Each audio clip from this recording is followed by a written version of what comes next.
The joke was supposed to break him. After 40 years of hard work, they wanted to watch him walk away and disappear. They wanted to see an old man fail in silence. What they did not know was that they had just handed him the one thing he had been dreaming of his whole life. Mark Bates stood inside the main barn of the Double C Ranch with his hat clutched in both hands. The barn was hot and heavy, the kind of heat that pressed down on a man's chest and made it hard to breathe. Dust floated in the sunlight coming through the high windows. Horses shifted in their stalls, leather creaked, and flies buzzed low near the floor. Mark had lived in this barn longer than he had lived anywhere else. 40 years of mornings before sunrise. 40 years of cold winters and burning summers. His hands were thick and scarred, his back bent from decades of lifting hay and fixing fences. The ranch dust lived in his lungs and in the deep lines on his face. Today was supposed to be his last day. Jensen Clark stood near the center of the barn, pacing like an impatient child. He was young, not even 30, wearing expensive jeans and boots that had never seen real work. A gold watch flashed on his wrist every time he checked the time. He did not look at the men gathered around him. To Jensen, they were part of the background. "Let's make this quick," Jensen said. "I've got places to be." The men went quiet. Everyone knew why they were there. Mark felt his chest tighten, but he stood straight. He had earned at least that. "As you all know," Jensen continued, "we're making changes around here. The ranch can't afford dead weight anymore. My grandfather ran this place on feelings. I run it on numbers." Mark flinched at the mention of Arthur Clark. Arthur had been fair. Arthur had respected the land and the people who worked it. Arthur had promised Mark that he would be taken care of. Jensen turned slightly and pointed without looking. "Mark Bates, 40 years is long enough. You're slow. You're a risk. Insurance hates you. So today is your last day." A low sound moved through the barn. Some men looked away. Others stared at Jensen with anger burning in their eyes. Mark waited. He expected a handshake. Maybe a small envelope. Something to say his life had meant something. Jensen smiled. "But," Jensen said, enjoying the pause, "we aren't cruel. Grandfather left notes about helping old hands when they retire. So, instead of money, which we don't have because of his poor planning, I'm giving you land." Mark's heart jumped. Land meant a place to live. A small house. A quiet ending. Day. "You know the Cinder Creek area?" Jensen asked. The barn went silent. Mark felt the hope drain out of him. Everyone knew Cinder Creek. Rock. Snakes. No grass. No shelter. A place people avoided. "There's a structure out there," Jensen said, laughing. An old trapper shack. It's yours now, deed and all. He snapped his fingers. "And a rancher needs a horse, right?" Two young hands led a horse into the aisle. Mark sucked in a breath. The horse was skin and bone, covered in dried mud and filth. His ribs showed clearly. His coat was dull and tangled. His eyes were wild with fear, rolling white as he pulled against the rope. "This one's no good," Jensen said. "Unrideable. Mean. We call him trash. Since you're such a horse expert, he's yours too." Laughter echoed off the walls. "Trash for trash," Jensen said. "You have until sunset to leave the bunkhouse." Mark did not answer. He stepped forward slowly. He did not shout. He did not raise his hands. He made a low sound in his throat, a calm hum he had used on scared horses for decades. "It's all right," he said softly. "I won't hurt you." The horse froze, just for a second. Mark took the rope. He did not look at Jensen again. "Come on," Mark said. "Let's go home." The walk to Cinder Creek felt endless. The sun burned down, and the ground was rough and uneven. Mark's knees ached with every step. The horse pulled and jumped at every sound, but Mark held steady. "They want us gone," Mark thought. "They want us to fail." As the sky turned orange and purple, they reached the shack. It was worse than he imagined. The roof sagged. The windows were broken. The porch leaned to one side. The smell inside was sharp and rotten. Rats scattered when he opened the door. Mark closed it again. Behind the shack was a small barn, old but strong. The roof held. The beams were solid. "That will do," Mark said. He worked until dark, clearing a stall and laying down dry grass. His back screamed in pain, but he kept going. He had no hay, no grain, only water from the creek and one apple. He cut the apple and offered a slice. The horse snapped at him. Mark did not move. He placed the apple on the rail and sat in the corner of the stall. "I know," he said quietly. "I know you don't trust people." That night, Mark slept in the barn, curled up in his jacket, hungry, sore, alone. Days passed. Mark fixed the shack as best he could. He patched holes, cleaned floors. His hands bled. His body hurt. But his focus was always the horse. The horse feared everything: sudden movement, tools, raised voices. Mark learned to move slow, to speak soft. "Someone hurt you," Mark said one morning. "Bad." 3 weeks later, the storm came. The sky turned dark and green. Thunder cracked so hard it shook the ground. Rain fell in heavy sheets. The horse screamed. Mark ran to the barn, soaked in seconds. Inside, the horse reared and kicked, panicking as thunder crashed overhead. Mark shut the door and sat down in the straw. He began to sing. It was an old hymn. His voice was rough and weak, but he kept going. Hours passed. Slowly, the storm moved on. Mark felt warmth on his shoulder. He opened his eyes. The horse stood over him, calm now, breathing slow. His nose rested gently against Mark's neck. Mark raised his hand. The horse did not flinch. Tears ran down Mark's face. "Morning," he whispered. "We're still here." The next day, Mark washed the horse. Layers of dirt came off. Underneath, the coat shone blue-gray in the sunlight. Strong, beautiful. Mark stopped when he saw a mark on the horse's hip, a brand, clean and clear. "That's not local," Mark said. He lifted the horse's lip and saw faded numbers inside. Mark's breath caught. "You're not trash," he whispered. "Not even close." He looked out at the land, at the small spring behind the shack that flowed stronger each day. Mark felt it in his bones. Something big was waking up out here, and someone was not going to like it. Mark did not sleep much that night. The image of the brand and the numbers inside the horse's mouth stayed burned in his mind. He lay on his narrow bed in the shack, listening to the night sounds of Cinder Creek. Coyotes cried far off. The wind rattled loose boards. Somewhere nearby, water flowed steadily, stronger than it had any right to. By dawn, Mark was already outside. He watched the horse move across the rocky ground with a smooth, careful step that did not match a broken auction animal. The horse placed his feet like he understood the land, like he belonged here. Mark shook his head slowly. "You've been hiding in plain sight," he said. The days that followed were hard but full of purpose.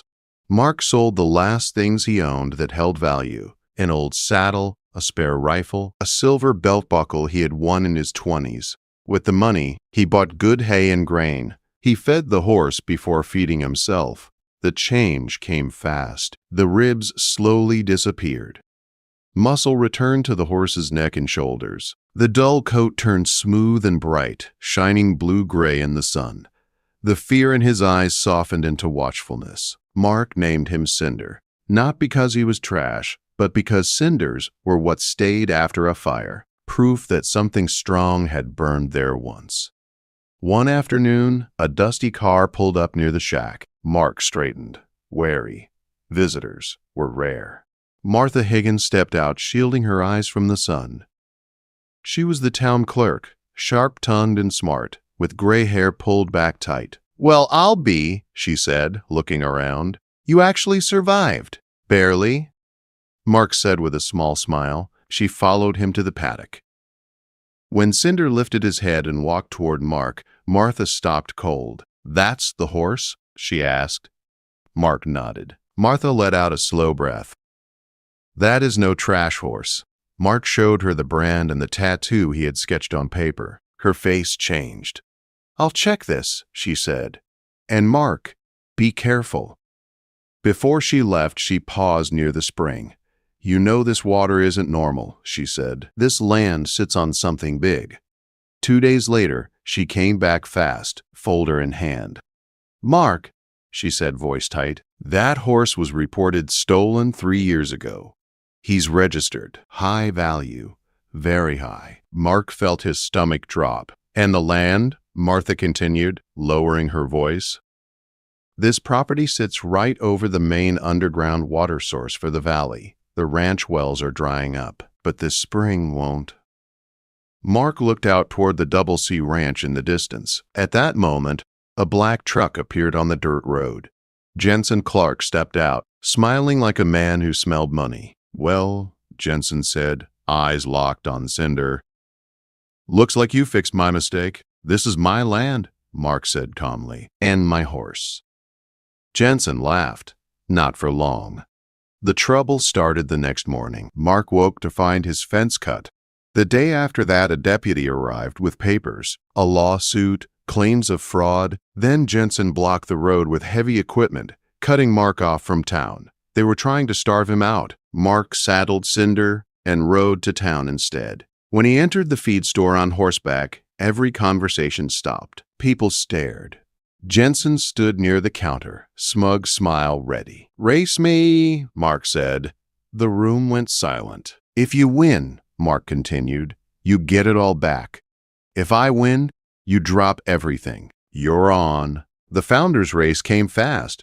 20 miles of rock, canyon, and danger. On race day, Jensen looked perfect. New gear. Expensive horse. Confidence. Mark wore his old clothes. Cinder wore simple tack. The gun fired.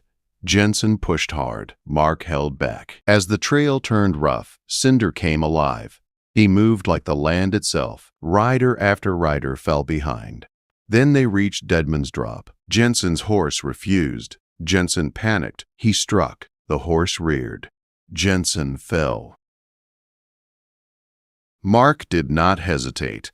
He dismounted, threw his rope, tied it to Cinder. "Back," Mark said. Cinder pulled. Slow, steady, strong. Jensen was saved. They crossed the finish line last. But the crowd roared. 2 days later, in a hospital room, the truth came out. Arthur Clark had planned everything. The land, the horse, the water rights. Jensen had failed the test. Mark had passed. "I won't ruin the ranch," Mark said. "But you're done running it." Jensen nodded, broken. A month later, the horse's real owners came. They cried when they saw him. They offered money. Mark said goodbye. Then they smiled. "He stays," they said. The sun set over Cinder Creek. Mark sat on the porch of a place that was no longer a joke. It was home, and the real dream was just beginning. The valley changed slowly, then all at once. After the papers were signed and the lawyers left, the silence at Cinder Creek felt different. It was no longer the silence of being forgotten. It was the quiet of something waiting to grow. Mark woke every morning before the sun, just as he always had. But now, when he stepped outside, the land belonged to him. The air felt lighter. The ache in his bones was still there, but it no longer felt like a burden. It felt earned. Cinder met him at the fence every morning. The horse had filled out completely now. His coat shone like polished steel in the early light. His eyes were calm, steady, and curious. He moved with a confidence that turned heads whenever Mark rode into town. People stopped calling him the trash horse. They started calling him the ghost of the canyon. Word traveled fast in small towns. People learned that Mark Bates owned the water source that kept the valley alive. They learned Jensen Clark no longer ran the Double C Ranch. They learned the old cowboy everyone had counted out was now the man everyone had to talk to. Mark did not change. He kept his prices fair. He let the ranch draw water, but only enough to keep the animals healthy. He helped smaller ranchers first. Families that had almost lost everything during the drought suddenly had green grass again. Jensen watched it all from a distance. After his leg healed, he came once more to Cinder Creek. He walked slower now. The confidence was gone. He stood at the fence, hands in his pockets, looking smaller than Mark remembered. "You didn't have to help them," Jensen said quietly. Mark leaned on the fence. "I know." Jensen swallowed. "I spent my whole life thinking power meant taking. Turns out it just makes you lonely." Mark did not answer right away. Then he said, "You still have time to learn." Jensen nodded once and left. That winter, the first real snow fell heavy and deep. Mark worried about the horses. He worried about his joints. But every morning, Cinder stood steady beside him, breaking trails through the snow like he had been born for it. Mark talked to the horse the way lonely men talk to the sky. "You saved me," Mark said one night as they stood in the barn, steam rising from their breath. "Funny thing is, I thought I was the one saving you." Cinder flicked an ear and leaned closer. Spring came early. The grass around the creek grew thick and green. Flowers bloomed where nothing had grown before. Mark built new fences. He repaired the barn. People began bringing him horses they could no longer care for. Old horses, hurt horses, horses no one wanted. Mark never said no. He did not advertise. He did not ask for praise. He just worked. One afternoon, Martha returned smiling wide.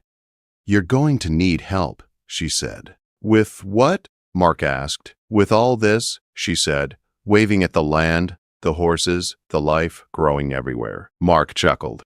"Guess I finally retired into more work." Martha stayed. Not all the time at first, just weekends, then longer. She helped with records, supplies, phone calls. At night, they sat on the porch and watched the sun set behind the hills.